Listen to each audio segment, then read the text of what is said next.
ಜಾತಿ ವಿಚಾರಕ್ಕೆ ಸಂಬಂಧಪಟ್ಟಂಗೆ ನಾವು ಸಾಕಷ್ಟು ಸಂಗತಿಗಳನ್ನು ಮಾತಾಡ್ತೀವಿ. ಆದರೆ ಒಬ್ಬ ಸ್ವಾಮೀಜಿ ಹೇಳಿದಂಥ ಸಂದರ್ಭದಲ್ಲಿ ಇದನ್ನು ಬಹಳ ಸೀರಿಯಸ್ ಆಗಿ ತಗೋಬೇಕು.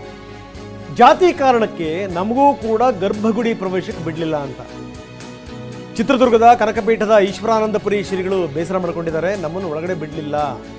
ಬಾಗೂರಿನ ಚನ್ನಕೇಶವ ದೇವಾಲಯದಲ್ಲಿ ಗರ್ಭಗುಡಿಯ ಒಳಗಡೆ ನಮ್ಮನ್ನು ಬಿಟ್ಟಿಲ್ಲ ಅಂತ. ಚಿತ್ರದುರ್ಗದ ಹೊಸದುರ್ಗ ತಾಲೂಕಿನ ಬಾಗೂರು ಗ್ರಾಮ, ಅಲ್ಲಿ ನಮ್ಮನ್ನು ಒಳಗಡೆ ಬಿಡಲಿಲ್ಲ.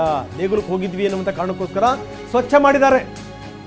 ಕುರುಬರ ಸ್ವಾಮೀಜಿ ಒಳಗೆ ಬಂದರು ಅನ್ನುವಂಥ ಕಾರಣಕ್ಕೋಸ್ಕರ ಸ್ವಚ್ಛ ಮಾಡಿದ್ದಾರೆ ಅನ್ನುವಂಥ ಮಾತನ್ನು ಹೇಳಿದ್ದಾರೆ. ನೋಡಿ, ಒಂದು ಸಂಗತಿ, ಇದೇನಾದರೂ ಈ ಮಾತು ನಿಜ ಆಗಿದ್ರೆ ಇದಕ್ಕಿಂತ ನಾಚಿಕೆಗೇಡಿನ ಸಂಗತಿ ಇನ್ನೊಂದಿಲ್ಲ. Very true.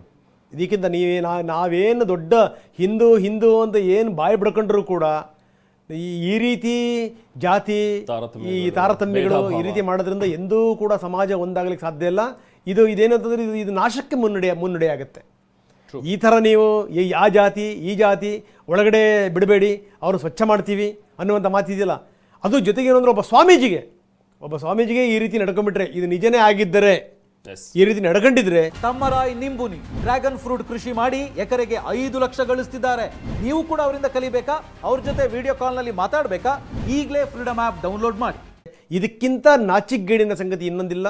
ಸಮಾಜ ಕೂತು ಯೋಚನೆ ಮಾಡಬೇಕು. ಈ ಸಂದರ್ಭದಲ್ಲಿ ಏನು ನಾವು ಯಾವ ದಿಕ್ಕಿನ ಕಡೆ ಹೋಗ್ತಾ ಇದ್ದೀವಿ? ನಾವು ತಾರತಮ್ಯಗಳನ್ನು ಮರೆತು ಒಂದಾಗದನ್ನೇ ಏನೋ ದೇಶ ಕಟ್ಟಿಬಿಡ್ತೀವಿ, ಸಮಾಜ ಉದ್ಧಾರ ಮಾಡಿಬಿಡ್ತೀವಿ.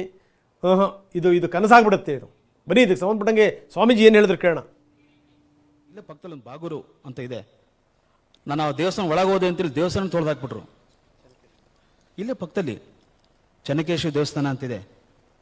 ನನಗೆ ಗೊತ್ತಿಲ್ಲ ಅದು ಮುಜರಾಯಿ ದೇವಸ್ಥಾನ. ನಾವು ಅವತ್ತು ಸ್ವಲ್ಪ ಗೊತ್ತಾಗಲಿಲ್ಲ ನನಗೆ ಇದು ಮುಜರಾಯಿ ದೇವಸ್ಥಾನ. ಅವತ್ತೇ ನಾನು ಇಲ್ಲಿ ಯಾವಾಗ ಕನಕದಾಸರು ಪ್ರತಿಭಟನೆ ಮಾಡಿದ್ರಲ್ಲ ಉಡುಪಿಯಲ್ಲಿ, ಹಂಗೆ ನಾವು ಪ್ರತಿಭಟನೆ ಮಾಡಿಬಿಡ್ತಿದ್ವಿ. ಇದು ಮುಜರಾಯಿ ದೇವಸ್ಥಾನ ಕಣೆ, ಸುಮ್ಮನೆ ಒಳಗೆ ಬಿಡ ಅಂತೇಳಿ. ನಮ್ಗೆ ಗೊತ್ತಾಗಲಿಲ್ಲ. ಆಮೇಲೆ ನಾನು ಮಠಕ್ಕೆ ಹೋದ್ಮೇಲೆ ಇಡೀ ದೇವಸ್ಥಾನ ತೊಳೆದ್ರಂತೆ. ಕುರುಬರು ಸ್ವಾಮಿ ಒಳಗೆ ಬಂದ್ರು ಅಂತ ತೊಳೆದಿದ್ದು.